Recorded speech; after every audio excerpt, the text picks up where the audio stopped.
Auzubillahi minasyaitonir rajim. Bismillah. Assalamualaikum warahmatullahi taala wabarakatuh. Alhamdulillahi rabbil alamin. Wassalatu wassalamu ala asyrafil anbiya'i wal mursalin wa ala alihi wa sahbihi ajma'in. Subhanaka la ilma lana illa ma 'allamtana innaka antal alimul hakim. Wala hawla wala quwwata illa billahil aliyil azim. Rabbi shrah li sadri wa yassir li amri wahlul 'uqdatam min lisani yafqahu qawli. Amma ba'd. Yang dikasihi tuan-tuan imam, tuan-tuan Bilal, tuan-tuan Siap, pengurusi surau Baitur Rahman, ahli jawatan kuasa surau, para asatizah, para alim ulama, para habaib, muslimin muslimat, hadirin hadirat yang dikasihi sekalian. Alhamdulillah, syukur kita kepada Allah Subhanahu wa taala dengan limpah kurnia waktu yang Allah berikan kepada kita, dapat kita sama-sama solat maghrib berjemaah, dapat kita sama-sama melaksanakan fardu yang diwajibkan ke atas kita oleh Allah Subhanahu wa taala. Moga-moga ibadah yang kita lakukan itu diterima oleh Allah Subhanahu wa taala. Muslimin muslimat, hadirin hadirat yang dikasihi sekalian, insya-Allah pengajian kita di surau Baitur Rahman ini pada minggu yang keempat, itu pada hari Ahad malam Isnin, kita akan menggunakan sebuah kitab baru, iaitu kitab karangan Imam Al-Ghazali yang bertajuk Di Balik Tabir Kematian. Kitab karangan Imam Al-Ghazali Di Balik Tabir Kematian, yang mana kitab ini membicarakan tentang sakaratul maut, siksa kubur, huru-hara kiamat pada mahsyar, syurga dan neraka serta luasnya rahmat Allah.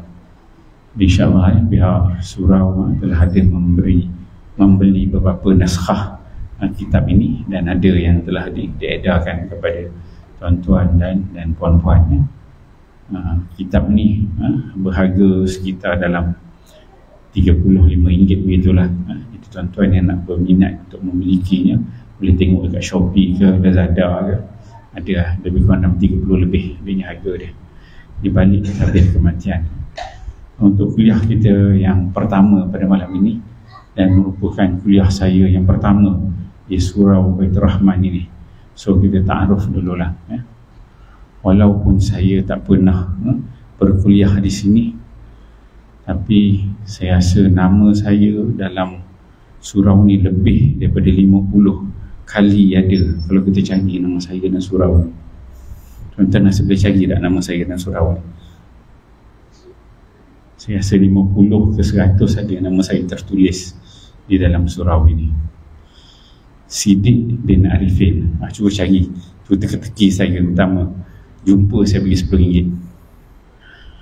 Ada dalam surau ni, dalam 50 ke 100 saya rasa ada.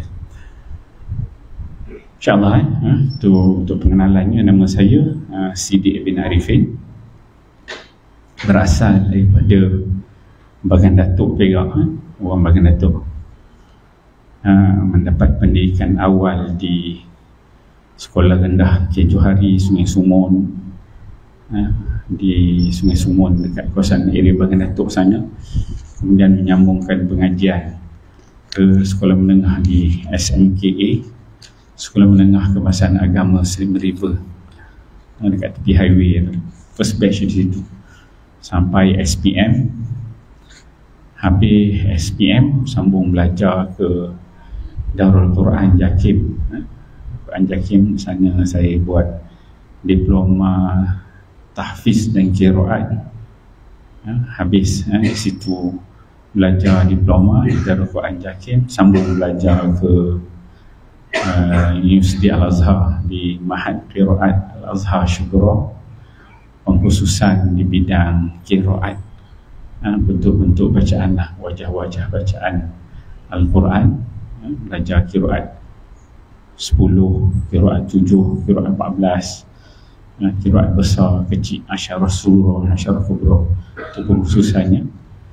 Kemudian sambung belajar ke Universiti Ummul Qura di Makkah Al-Mukarramah dalam bidang pendidikan bahasa Arab kat situ. Belajar di Ummul Qura Universiti. Kemudian pada tahun sekitar tahun 2004 itu pulang ke Malaysia dan sambung belajar di Universiti Melaya, buat sampai habis buat PhD di Universiti Melaya. Kemudian pada tahun 2009 mula menjadi tenaga pengajar lah di Jabatan Al-Quran dan Hadis, Akademi Pengajian Islam Universiti Melaya. Sampai sekarang ni menjadi tenaga pengajar di situ dah lebih kurang dalam 12-13 tahun di Universiti Melaya. Habis kira di situ bidang yang saya ajar lah, dari sudut pengkhususannya adalah bidang Quran yang melibatkan ilmu-ilmu Al-Quran. Telah berumah tangga, ada seorang isteri, 5 orang anak. Saya tinggal duduk dekat Jalan Khamis Meru, belakang saja, 10 minit di belakang, tak jauh. Jalan Khamis Meru. Alhamdulillah, itu sebersikit lah berkaitan biografi dan pengenalan tuan-tuan. Jadi insyaAllah tuan-tuan yang dikasihi sekalian, kita menggunakan kitab Di Balik Tabir Kematian, karangan Imam Al-Ghazali. Untuk malam ni pertama ni kita berkenalan dengan yang kitab ini dulu. Boleh kita tengok ni. Kitab ni merupakan cetakan Pustaka Ihsan. Tengok tu dia judul asal dia dalam bahasa Arab. Tengok muka surat sebelum isi kandungan tu, dia kata Zikrul Maut wa ma ba'dahu. Zikrul Maut wa ma ba'dahu. Zikrul, mengingati mati, wa ma ba'dahu, dan apa-apa yang berkaitan dengan selepas kematian. Dia ni satu kitab Imam Al-Ghazali yang asalnya adalah berasal daripada kitab Ihya Ulumuddin. Jadi Al-Imam Al-Ghazali ni memang nama yang cukup besar lah, yang telah kita kenali. Nama dia Muhammad bin Muhammad. Dia kampung dia Ghazalah dekat Tus di Iran sana. Dikenali sebagai Imam Al-Ghazali. Nama kelima dia juga ialah Abu Hamid, bapa kepada Hamid. Dia ada anak, ada anak lelaki, ada anak perempuan. Seorang anak lelaki dia tu namanya Hamid, jadi dia digelar Abu Hamid, bapa kepada Hamid Al-Ghazali ini. Jadi anak dia tu meninggal waktu dia kecil. So ini merupakan kitab ini dia saduran, diambil daripada kitab besar Ihya Ulumuddin. Ihya Ulumuddin tu tebal dengan syarahnya, dengan pelbagai bentuk penceritaan karya Ihya Ulumuddin. Dia ambil satu tajuk sahaja daripada Ihya Ulumuddin tu supaya lebih mendetail. Itu dia ambil tajuk Zikrul Maut wa ma ba'dahu, tentang kematian. Judul terjemahan dia Di Balik. Ini diberi oleh penulis lah, dia tulis Di Balik Tabir Kematian. Penulis dia Imam Al-Ghazali, penterjemah dia Abdul Rashad Siddiq. So yang ada pada saya tuan-tuan bersama, cetakan tahun 2022. Cetakan diterbitkan oleh Pustaka Al-Ihsan, diedar oleh Sri Saujana Marketing Batu Kif Selangor. Okey, kita pergi kepada isi kandungan. Isi kandungan dia. Mula muka surat Roman itu dia ada tentang pengantar, penerbit, pengantar. Kemudian dia ada beberapa bahagian. Tengok bahagian pertama ni, dia membincangkan tentang kematian dan dorongan untuk selalu mengingati mati. Itu bahagian yang pertama, tajuk muka surat yang ketiga. Menceritakan tentang mati, kemudian apa dorongan yang mendorong supaya selalu kita ni mengingati mati, sebab kita semua ni akan mati. Tak ada yang kekal. Kemudian dia tajuk dia keutamaan mengingati kematian dalam semua keadaan, agar hati selalu ingat kematian. Habis. Itu bab yang pertama. Dia masuk bab yang kedua, keutamaan sedikit angan-angan. Bila cerita bab kematian ini, dia akan mengurangkan angan-angan. Apa konten dia? Dia akan ceritakan dekat sini, jangan tenggelam dalam angan-angan. Faktor yang menimbulkan banyaknya angan-angan dan cara mengatasinya. Tingkatan manusia dalam kaitan dengan angan-angan. Segera beramal kebajikan dan peringatan bagi yang menunda-nundanya. Itu bab yang kedua. Bab kedua ni dia fokus kepada berkaitan dengan angan-angan. Jadi yang pertama tadi ceritakan tentang kita ni perlu mengingat kematian itu. Kematian itu semua akan lalui. Kemudian bab yang kedua ni dia pergi kepada sifat manusia ni yang suka berangan-angan. Nak itu, nak ini. Jadi bila kita membahaskan tentang kematian tu, angan-angan tu bagaimana perlu diletak, bagaimana perlu diurus. Kemudian masuk bab yang ketiga, dahsyatnya sakaratul maut dan yang mesti dilakukan saat itu. Bila dah menceritakan hampirnya kepada mati, diceritakan keadaan sakaratul maut.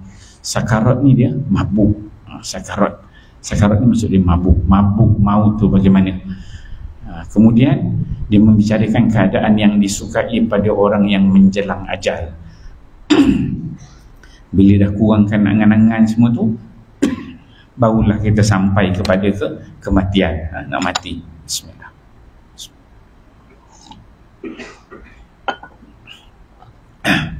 Dia akan membicarakan tentang keadaan yang disukai pada orang yang menjelang ajal. Orang yang nak mati itu bagaimana keadaan yang disukai. Itu pun dah masuk ke 50 muka surat. Dalam 30 muka surat tu cerita tentang angan-angan, kemudian dia cerita tentang ajal pula. Kemudian kesedihan saat bertemu dengan malaikat maut. Ni kita nak hampir kepada kematian. Masuk bab 4. Bab 4 ni pengarang iaitu Al-Imam Al-Ghazali, dia mendatangkan supaya kita ni dapat melihat bentuk-bentuk kematian yang ada. Bagaimana wafatnya Rasulullah sallallahu alaihi wasallam, rupa keadaan dia, wafatnya Abu Bakar, bagaimana wafatnya Umar Al-Khattab, bagaimana wafatnya Uthman bin Affan, wafatnya Ali, Hasan, wafatnya Husain. So daripada muka surat 80 sampai sekitar 115 tu, dia nak memberikan gambaran kita bagaimana kematian-kematian orang yang dicintai oleh Allah, orang yang diridai oleh Allah. Kita dapat melihat bagaimana bentuk kematian mereka. Kemudian masuk bab yang kelima, ucapan pada khalifah, umara ni pemimpin, dan orang-orang soleh menjelang ajal. Bagaimana ucapan-ucapan mereka. Dia kemudian nak mati, orang nak mati ni bagaimana ucapan mereka. Bab yang keenam, membicarakan tentang ucapan para arifin mengenai jenazah dan juga kubur serta hukum ziarah kubur. Ucapan para arifin ni orang yang arif, orang yang arif tentang kematian, yang banyak mengingati mati. Jadi bagaimana ucapan-ucapan mereka menceritakan tentang jenazah dan kubur, apa cara dia berfikir, cara dia mengambil pengajaran daripada jenazah dan juga kubur. Kemudian dibincangkan tentang hukum ziarah kubur, tentang jenazah, kubur, ziarah kubur. Itu yang terkait dalam bab 6. Kemudian dia masuk bab yang ketujuh, hakikat kematian dan alam kubur. Bagaimana hakikat mati itu dan juga hakikat alam kubur tu bagaimana. Apa kata kubur kepada orang yang mati? Ada hadis-hadis yang disebutkan. Seksa kubur dan pertanyaan malaikat mungkar nakir di dalam kubur. Habis bab 7. Masuk bab 8. Mengetahui keadaan orang-orang yang sudah mati melalui mukasyafah, penyingkapan. So ada dibahaskan bagaimana mengetahui keadaan orang yang sudah mati melalui mukasyafah. Ada singkapan yang dibuka, mimpi yang menyingkapkan kehidupan orang-orang yang sudah mati, amal-amal yang bermanfaat di akhirat. Ada hadis-hadis, cerita-cerita para ulama yang mana mereka ini diberi ru'yah sadiqah, mimpi yang benar. Ada menceritakan mimpi orang begitu mati, alam kubur dia bagaimana kan. Boleh diambil pengajaran, bukan hadis Nabi lah, ada bentuk begitu. Mimpinya para syekh, pada guru-guru kan, dia jumpa tentang orang yang mati, tok-tok guru dia, bagaimana keadaannya, boleh diambil pengajaran. Menarik. Habis, itu menceritakan tentang bab yang pertama. Bahagian yang pertama. Bahagian pertama tu menceritakan daripada kita hidup ni, angan-angan, sedia untuk mati, bagaimana cara orang yang mati, kemudian sudahan kita yang mati, dan kita dapat pengkhabaran orang yang telah mati. Berhenti, itu bahagian yang pertama, kerangka dia. Kemudian dia masuk bahagian yang kedua, bermula daripada muka surat 231. Ni dia menceritakan tadi daripada kita hidup, apa perlu kita buat sampai kita nak mati. Kemudian diceritakan yang telah mati itu bagaimana. Masuk bahagian kedua dia menceritakan tentang suasana di alam sana pula, di alam akhirat. Bagaimana keadaan dia. Yang ni tadi bahagian pertama ni, preparation kita. Bagaimana kita bersedia untuk mati, untuk bertemu dengan Allah Subhanahu Wa Taala, yang perlu kita prepare dari segala aspek untuk kuatkan hati, kuatkan amalan, kuatkan ibadat kita, ikhlaskan hati semua, bersihkan niat kan, supaya semuanya mengarah supaya kita dapat bertemu dengan Allah Subhanahu Wa Taala dalam keadaan yang yauma la yanfa'u malun wala banun illa man atallaha biqalbin salim, iaitu pada hari yang mana tidak berguna harta benda melainkan mereka yang datang bertemu dengan Allah Subhanahu Wa Taala dalam keadaan hati yang cukup sejahtera. Itu yang nak dibina pada bahagian yang pertama. Hasil itu, objektif dia. Kalau objektif itu dapat tercapai, kita dapat mengambil pengajaran istifadah pada bahagian pertama, maksudnya kita berjaya menguasainya dengan baik, untuk membina diri kita bertemu dengan Allah SWT. Masuk bahagian yang kedua ni, dia pergi kepada menceritakan suasana bagaimana huru-haranya hari kiamat, ditiupnya sangkakala, dia punya flow keadaan akhirat tu bagaimana, padang mahsyar penghuni dia bagaimana, tentang bagaimana peluh-peluh keringat yang keluar, lamanya hari kiamat, bencana, nama-namanya, istilah-istilah yang Allah Subhanahu Wa Taala gunakan tentang hari kiamat untuk memberikan kepada kita rasa gerun, rasa takut, rasa mengerikan hari kiamat itu. Kemudian pemeriksaan amal, baru dah nampak keadaan tu, baru kita akan melalui pemeriksaan amal, tengok amal baik kita, amal buruk kita, kemudian masuk neraca timbangan, nak kena cek, ada dacing dekat situ, nak cek kita amalan. Kemudian orang-orang yang bermusuhan dan dibalas dengan kezaliman, bila dah ditimbang tu, maka dia akan pergilah kepada melihat apa kesan daripada timbang tu, satu-satu akan cek. So bagi orang yang bermusuhan akan dibalas dengan kezaliman bagaimana. Kemudian melalui jambatan sirat, kemudian ada di situ syafaat Nabi SAW. Beberapa jenis syafaat Quran, syafaat ibu bapa, syafaat anak-anak, syafaat para jemaah, jiran-jiran, semua ada. Kemudian ada disebut tentang telaga Kautsar. Kita sebagai umat Nabi Muhammad SAW, bagaimana telaga tu kita nak jumpa Nabi dekat tepi keluarga Kautsar tu nanti bagaimana.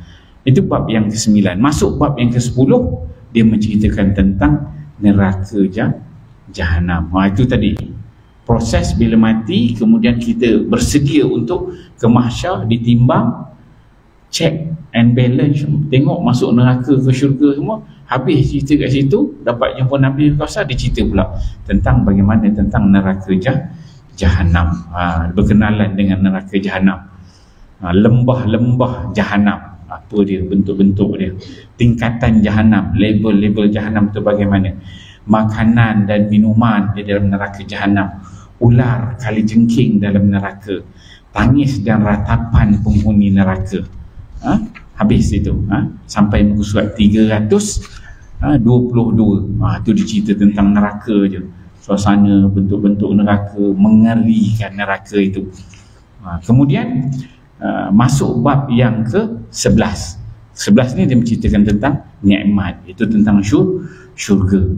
Jadi pengarang Imam Al-Ghazali, bila dia bawa pada mahsyar tu, dia bawa kita bagi buat preparation, bagi kita takut dulu, ingat neraka dulu. Sebab kalau lepas neraka tu confirm masuk syurga. Kemudian baru yang akhirnya dia akan berakhir dengan syurga Allah Subhanahu Wa Taala. Jadi muka surat 323 tu ceritakan tentang sifat dan kenikmatan syurga tu, bagaimana pintu-pintu syurga, daun pintu syurga tu bagaimana, bilik-bilik kamar yang ada dalam syurga, bentuk-bentuk syurga itu, kelengkapan di dalam syurga, makanan, minuman penghuni syurga, bidadari dan pelayan di dalam syurga, tingkatan penghuni syurga. Kemudian kita dapat memandang wajah Allah Subhanahu Wa Taala. Itu merupakan nikmat yang paling besar bagi kita penghuni syurga nanti, insya-Allah. Habis bab yang ke-11. Kemudian dia masuk kepada bab yang terakhir, iaitu pada bab yang ke-12. Dia membicarakan tentang luasnya rahmat Allah Subhanahu Wa Taala. Dia dah cerita daripada mula preparation kita, hari mahsyar, cerita tentang neraka, cerita tentang syurga. Bila kita dengar ni, habisnya hati jadi kecut, jadi takut untuk mati, untuk bertemu dengan Allah Subhanahu Wa Taala.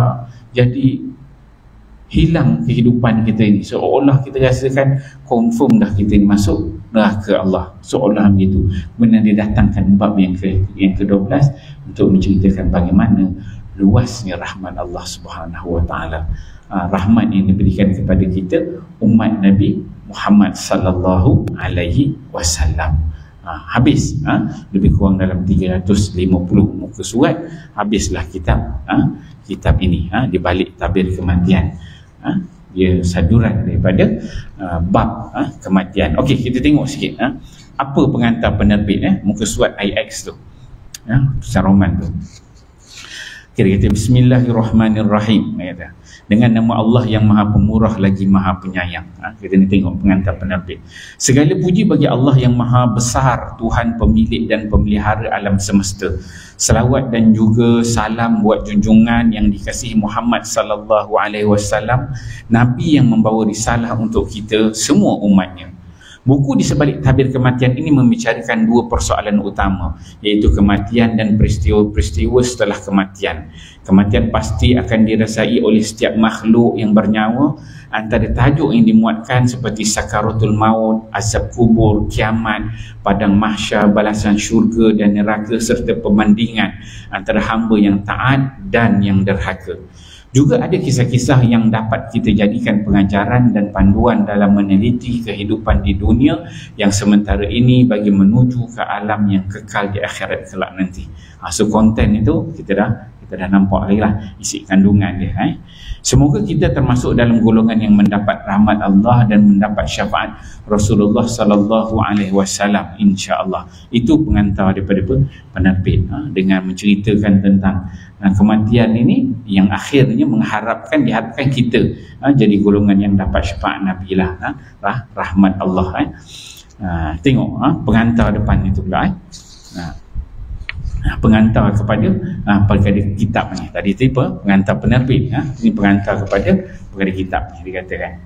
Okey, segala puji Bismillahirrahmanirrahim, dengan nama Allah yang Maha Pemurah lagi Maha Penyayang. Segala puji hanya milik Allah yang dengan kematian al-maut, kematian dalam bahasa Arab disebut al-maut, dia memukul leher penzalim, mematahkan punggung para penguasa dan menghentikan angan-angan para kaisar, maharaja.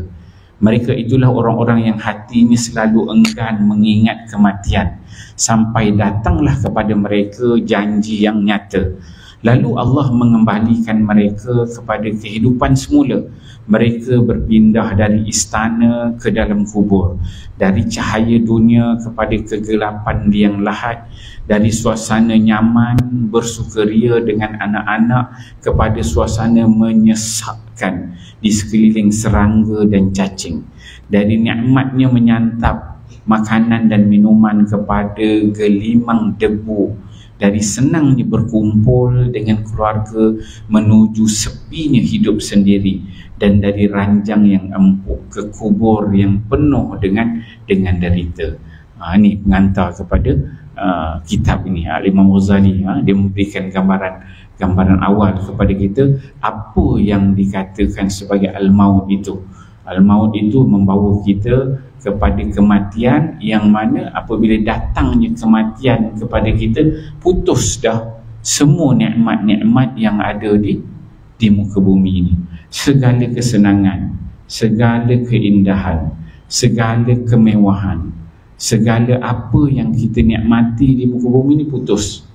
Tak ada sikit pun. Kita akan kembali kepada Allah Subhanahu Wa Taala yang tidak berguna. Apa-apa dah dekat bumi ini putus, melainkan ada beberapa perkara yang boleh dibawa ke sana. Renungkan, apakah mereka memiliki benteng kuat yang dapat melindungi diri mereka dari kematian, dan apakah mereka punya perisai kukuh untuk menghadapi al-maut itu. So pengarang dia suruh kita renungkan, apakah kita ni ada amalan yang cukup untuk melindungi diri kita ni daripada kematian. Untuk lepas mati ni, adakah kita ada kekuatan boleh tahan pula mati tu, tak nak bagi mati. Kullu nafsin za'iqatul maut, Allah Ta'ala sebut setiap yang bernyawa itu pasti akan merasai kematian. Allah Ta'ala sebut walau kuntum fi burujim musyayyadah, walaupun kamu berada di dalam bintang yang cukup kukuh, pasti mati itu pasti akan datang. Kita tak dapat menahan, dan tidak ada benteng yang boleh menahan kita daripada mati. Apabila kita diberi hidup, pasti kita akan bertemu dengan kematian.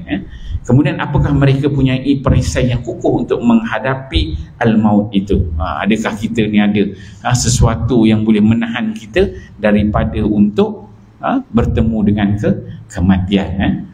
Allah Ta'ala sebut dalam surah Maryam, dia kata hal tuhissu minhum min ahadin aw tasma'u lahum rikza.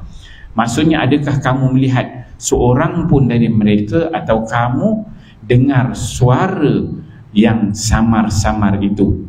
Hal tuhissu minhum min ahadin aw tasma'u lahum rikza. Adakah kamu melihat seorang pun dari mereka, atau kamu dengar suara mereka yang samar-samar. Dia kata Maha Suci Allah, satu-satunya yang perkasa dan berkuasa, satu-satunya yang akan tetap kekal abadi, dan satu-satunya yang menundukkan semua jenis makhluk dengan kefanaan yang pasti akan terjadi pada mereka. Kemudian dia menjadikan kematian sebagai penyelamat bagi orang-orang yang bertakwa, dan sebagai janji bagi mereka untuk bertemu dengannya. Dia menjadikan kubur sebagai penjara dan tahanan yang sangat sempit bagi orang-orang yang celaka sampai hari pengadilan nanti. Dialah, yakni Allah, yang menganugerahkan kenikmatan yang menyenangkan, dan dialah yang menimpakan azab yang tidak boleh ditolak. Semua yang ada di langit dan di bumi bersyukur kepadanya, dan seluruh yang ada di dunia serta di akhirat memanjat puji kepadanya. Dia nak cerita dekat sini bahawa kematian ini yang disebutkan sebagai al-maut ini, walaupun dia memisahkan di antara nyawa dengan jasad kita, tapi sebenarnya di situ adalah sesuatu yang Allah Subhanahu Wa Taala tetapkan supaya kita ni boleh diberi pembalasan yang sepatutnya. Mungkin kita hidup di dunia ni, Allah Subhanahu Wa Taala takdirkan hidup kita ni bukan senang, susah, macam-macam bentuk ujian yang Allah Taala uji kita. Allah Taala uji kita dengan pekerjaan kita, kerja, pendapatan kurang. Allah Ta'ala uji kita dengan isteri, ada masalah isteri. Allah Ta'ala uji kita dengan kesihatan badan, tak apa sihat, sakit jantung, kencing manis, darah tinggi, gout, semua ada kan. Tak boleh nak bergerak, aksiden pula, macam-macam. Allah Ta'ala uji dengan mungkin suami kita. Allah Ta'ala uji dengan anak-anak, dapat anak yang OKU dan pelbagai lagi. Allah Ta'ala uji dengan mak ayah. Allah Ta'ala uji dengan adik-beradik. Allah Ta'ala uji dengan pelbagai bentuk ujian, yang mana semua ujian Allah Subhanahu Wa Ta'ala itu yang kena pada kita, dia akan terputus apabila kita mati. Bila kita mati, habis semua ujian Allah itu, maka Itu yang pengarang sebutkan, apabila kita mati, di situ akan bermulanya balasan yang Allah beri pada kita. Kita sabar dengan ujian Allah tu, maka ganjarannya syurga. Allah Ta'ala uji dengan pelbagai bentuk ujian, kita dapat bertahan dalam ujian yang Allah berikan itu sampai datang kepada kita kematian. Disebutkan dalam Al-Quran, hatta ya'tiyakan yakin, sehingga datang keyakinan. Yakin tu apa? Ialah kematian. Bila datang aja mati tu, alhamdulillah, putus dah kehidupan kita dengan dunia, maka segala susah hidup kita dekat dunia ni habis dah. Ketika itu barulah kita boleh menghisap diri kita.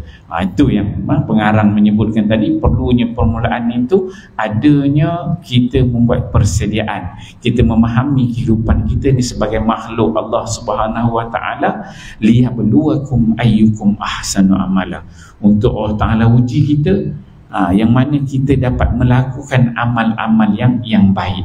Diuji kita sabar, diuji kita sabar, diuji kita sabar, dan Allah angkat tingkatan keimanan kita sampai kita kata Allah Ta'ala uji lagi, sabar lagi, uji sampai kita mati, alhamdulillah. Untuk kita bertemu dengan Allah Subhanahu Wa Ta'ala. Dia kata semoga selawat serta salam sentiasa dilimpahkan kepada Muhammad, pemilik berbagai mukjizat yang nyata dan tanda-tanda kerasulan yang mengagumkan, serta segenap keluarga dan sahabatnya. Bagi setiap manusia, kematian adalah tempat kembalinya. So mati ni bagi setiap orang tu tempat kita pulang, jalan pulang. Mati ni adalah jalan pulang. Tanah adalah alas tidurnya. Yang mana apabila kita mati, tanah itu akan menjadi, itulah tempat tidur kita, tilam kita di tanah. Cacing adalah teman. Masuk dalam kubur, berteman dengan cacing. Malaikat mungkar dan nangkir adalah teman duduknya. Bila kita masuk dalam kubur, siapa yang jumpa? Mungkar dan nangkir, malaikat yang datang. Kubur adalah tempat tinggal. Perut bumi adalah tempat menetap. Dan kiamat adalah saat yang ditunggu-tunggu.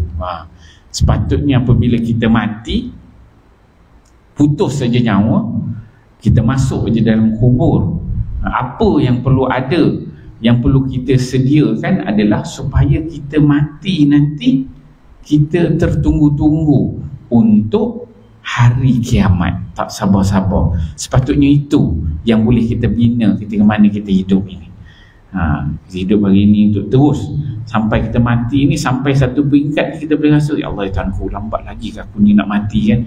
Tak sabar rasa nak mati. Bila kita mati nanti, masuk dalam kubur, mati je, alhamdulillah, kita boleh kata begitu, alhamdulillah, masuk mati, masuk dalam kubur pula, Allah tunggu, masa tu kita dah dapat sebahagian nikmat ketika mandi dalam kubur, tertunggu-tunggu untuk datangnya hari kiamat, untuk masuk syurga Allah Subhanahu Wa Ta'ala. Itu baru pembinaan yang dibawa oleh pengarang Al-Imam Al-Ghazali. Jadi kalau kehidupan yang itu dapat kita bina dalam kehidupan kita di dunia ini, maka itulah kita akan menguangkan angan-angan, kita akan bersedia untuk mati, kita akan nampak, tak lama dah, bila-bila masa Allah Ta'ala boleh ambil umur kita. Itu dia katakan tadi, kiamat adalah saat yang ditunggu-tunggu. Kalau kita tengok cerita salafus salih, memang mereka ni mengharapkan kematian, bukan minta mati. Minta mati tak boleh. Maksudnya dia mengharapkan mati tu cepat mati, boleh masuk syurga Allah Subhanahu Wa Ta'ala. Jadi kehidupan dia dekat dunia ni, dia tahu ini merupakan tempat persinggahan sahaja, sementara sahaja di muka bumi ni. Buat amalan, kerja, kahwin, beranak, buat tanggungjawab itu, amalan itu, ibadah itu, ini hanyalah sebagai tempat persinggahan untuk kita jumpa dengan Allah dan kita balik ke tempat asal kita.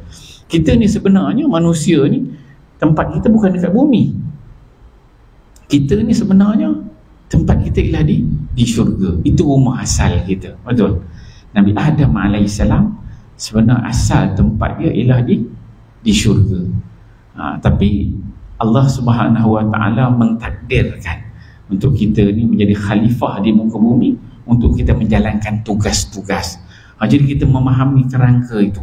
Kita duduk kat muka bumi sebagai itu tugas-tugas yang perlu kita selesaikan. Sebab itu apabila seseorang itu mati, kita sebut apa? inna lillahi wa inna ilaihi raji'un. Inna lillah, dan kepada inna, sesungguhnya kepada Allah lah, wa inna ilaihi, dan sesungguhnya kepada Allah lah juga tempat kembali kita pulang. Jadi akhirat, kematian, masuk syurga Allah ni ialah jalan pulang. Untuk kita pulang masuk syurga Allah SWT. Bukan kita nak pergi, tapi kita nak pulang. Jadi kita memahami kerangka seolah-olah kita pada sini lah. Rumah kita dekat sini, katakan taman dekat sini kan, kawasan Aman Perdana ni. Kita pun pergi ke Kuala Lumpur. Pergi Kuala Lumpur buat apa? Jalan-jalan lah, pergi KLCC ke.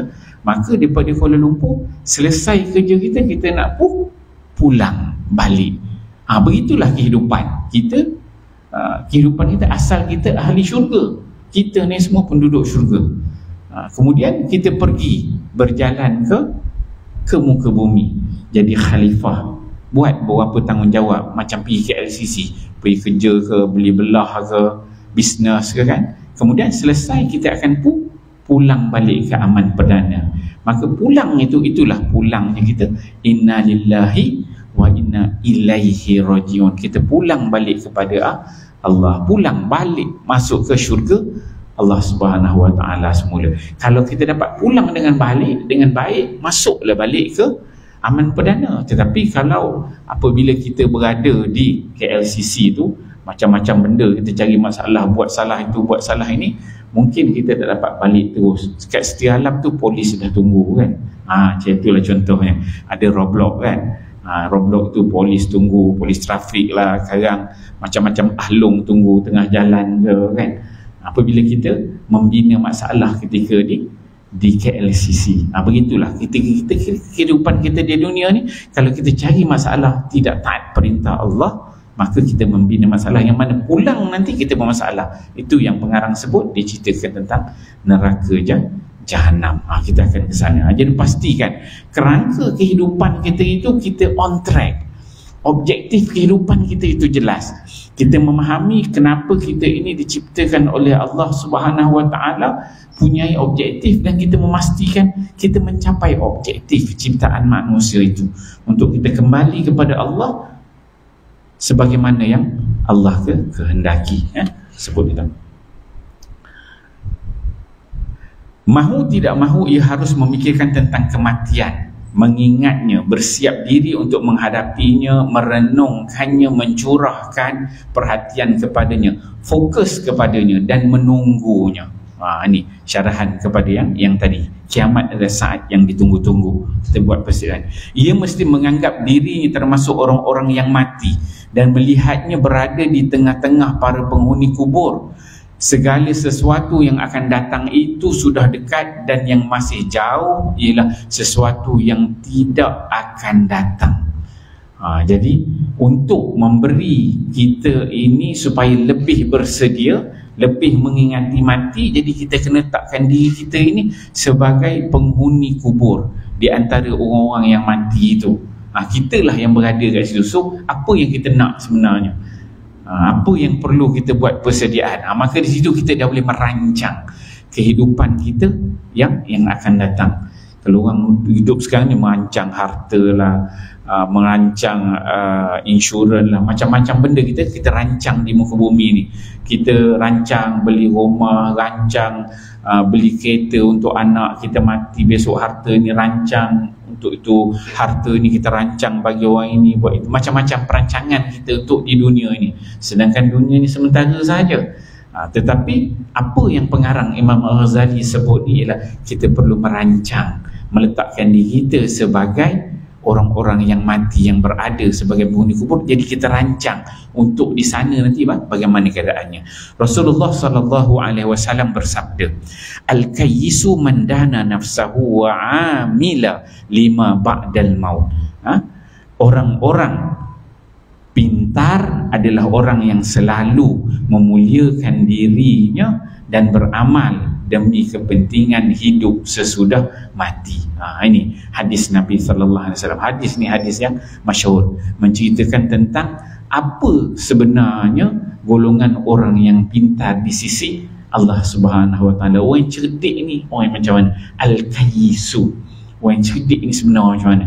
Orang cerdik ni yang kerja dia apa? Gaji 20,000, 40,000, 100,000, Perdana Menteri, Raja, Sultan, ataupun dia ni engineer, lawyer, pilot. Siapa sebenarnya orang yang cerdik? Kata Nabi SAW, orang yang cerdik adalah orang yang selalu memuliakan dirinya. Diri itu dia mengenali diri dia. Dana nafsahu. Dia mengenali diri, status dia, kemuliaan dia sebagai manusia yang diciptakan oleh Allah, yang punyai tanggungjawab tertentu. Kemudian wa'amila lima ba'dal maut. Dan orang yang cerdik, kata Nabi SAW, ialah orang yang beramal. Dia menyediakan bekal lima ba'dal maut. Apa bekal untuk dibawa selepas mati? Itu orang yang cerdik. Kalau orang yang kurang cerdik, dia buat juga bekal, tapi bekal dekat dunia. Bekal untuk anak-anak, bekal untuk cucu, bekal untuk isteri, bekal untuk suami, belikan itu, belikan ini. Itu semua bekal juga, tapi bekal di dunia. Kurang cerdik. Kalau yang cerdik, kata Nabi, dia menyediakan bekal untuk akhirat, untuk selepas kematian. Sebab apa?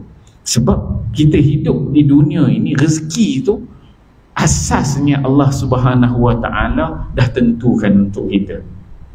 Ketika mana kita 4 bulan dah berada dalam kandungan, beberapa perkara telah ditetapkan. Antaranya ialah rezeki kita. Asas rezeki itu Allah Taala dah letakkan. Untuk kita tu jadi bagaimana. Jadi kerangka tu dah ada. Tak perlu risau. Tetapi kita ni risau sangat yang dunia itu. Okey, terus. Tidaklah mudah untuk mempersiapkan diri menghadapi sesuatu kecuali dengan terus mengingatnya dalam hati. So dia kata pengarang, bukan mudah untuk kita siapkan sesuatu, sama ada dunia, akhirat, kematian, bukan suatu benda yang mudah, melainkan sesuatu yang kita kena ingat selalu dalam diri kita. Macam budak-budak lah, budak-budak nak SPM, dia letak kat dinding, dia ada countdown dia kan. Okey, 100 hari lagi SPM, besok 99 hari. Jadi dia kejar benda tu. Kalau orang yang ada dia nak keinginan dia nak menjadi apa, pemain bola sepak ke kan, dia letak gambar pemain bola sepak tu, letak ini dia punya idola dia. Kalau dia nak jadi seorang yang kaya, duit banyak mana, dia tulis kat dinding tu, nak duit berapa? 10 juta. Jadi dia akan kejar benda tu dia akan tengok selalu supaya menjadi apa benda yang dia kejar. Begitulah kata Imam Al-Ghazali. Jadi bukan senang sebenarnya untuk mencapai sesuatu itu, kita perlu selalu mengingati dalam hati. Jadi untuk mengingati kematian, kita perlu ada antaranya inilah kuliah-kuliah kita menuntut ilmu, ceritakan tentang kematian dan sesuatu yang boleh kita ingat dan membawa kita ingat kepada kematian. Dan juga tidaklah mudah untuk terus dapat mengingati sesuatu kecuali kita juga tekun mendengarkan hal-hal yang dapat mengingatkannya. Bukan satu perkara yang mudah. Kita ingat, sebutkan kepada kematian, maka perkara-perkara yang membawa kita kepada kematian itu perlu seiring apa yang kita laksanakan, apa yang kita buat, amalan yang kita buat itu, ilmu-ilmunya perlu seiring. Jangan kita sebut dia takut mati, tapi kerja kita semayang jemaah pun tidak, semayang pun tinggal, subuh pun tinggal. Jadi tidak beriring. Itu yang disebut oleh Imam Al-Ghazali. Dia perlu seiring, berjalan serentak.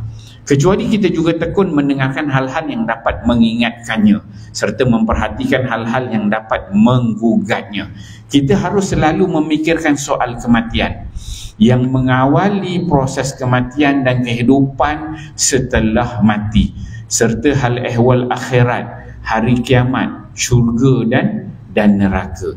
So, apa bentuk-bentuk yang perlu dibuat kita ingat selalu tu, kata Imam Ghazali. Kita memikirkan tentang soal kematian. Kita ni akan mati, yakin dalam diri kita akan mati.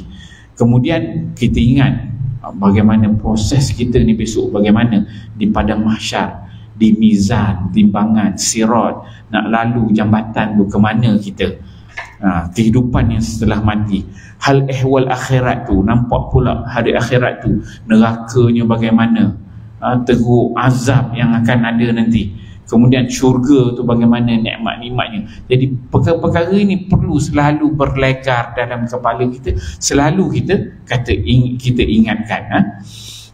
Setiap Muslim mahu tidak mahu harus sentiasa mengingati, memikirkan dan merenungkan. Ada 3 perkara yang disebut oleh Imam Ghazali. Satu, kita ingat mati, ingat mizan, ingat akhirat. Ingat saja. Bila kita ingat, dia akan pergi kepada yang kedua, kita fikirkan bagaimana keadaan kita ni besok, pada hari akhirat.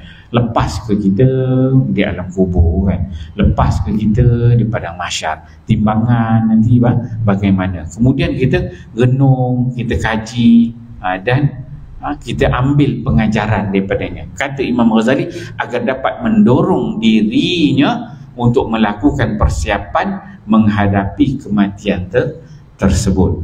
Bila adanya elemen-elemen ingat, fikir, renung, so dengan ini dia akan mendorong diri kita untuk melakukan persiapan menghadapi kematian. Kalau sebelum tidur tu teringat bagaimana amalan kurang, rasa banyak benda tak selesai lagi, amalan-amalan kurang, ibadat kurang, terasa banyak salah, maka pagi besok senanglah sikit kita nak bangun, nak qiyam ke, nak tahajud ke, nak bangun subuh ke, bila kita ada elemen-elemen tersebut. Tapi kalau kita tak ingat, tidur besok pagi tak bangun juga kan. Jadi itu yang sebut oleh pengarang. Perjalanan ke akhirat sungguh sudah dekat dan usia pun hanya tinggal sedikit. Namun banyak manusia yang masih lalai darinya. Iqtaraba linnas hisabuhum wa hum fi ghaflatin mu'ridun. Pengarang dia membawakan ayat yang pertama daripada surah Al-Anbiya sebagai dalil. Dia katakan maksudnya, itu bila ada waktu azan.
La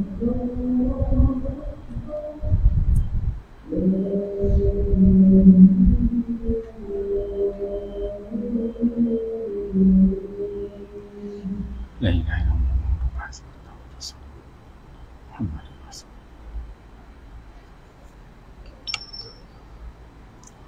Muslimin muslimat yang dikasihi sekalian, kita sambung sikit lagi ya. Okey, kita habiskan ni. Ni dah habis dah bahagian pengantar. Nanti kita akan masuk kepada bahagian yang pertama pada kuliah kita akan datang. Kita habiskan sikit ni. Jadi penutup kepada bahagian pengantar ini, kata Imam Al-Ghazali, dia menyebutkan bahawa perjalanan ke akhirat ini sungguh sudah dekat, dan usia pun hanya tinggal sedikit. Jadi kalau kita tengok tuan-tuan, puan-puan, serupa saya pun sekali, kita ni umur kita ni dia tidak makin panjang. Disebut umur makin panjang kan, 40, 50, 60 makin panjang.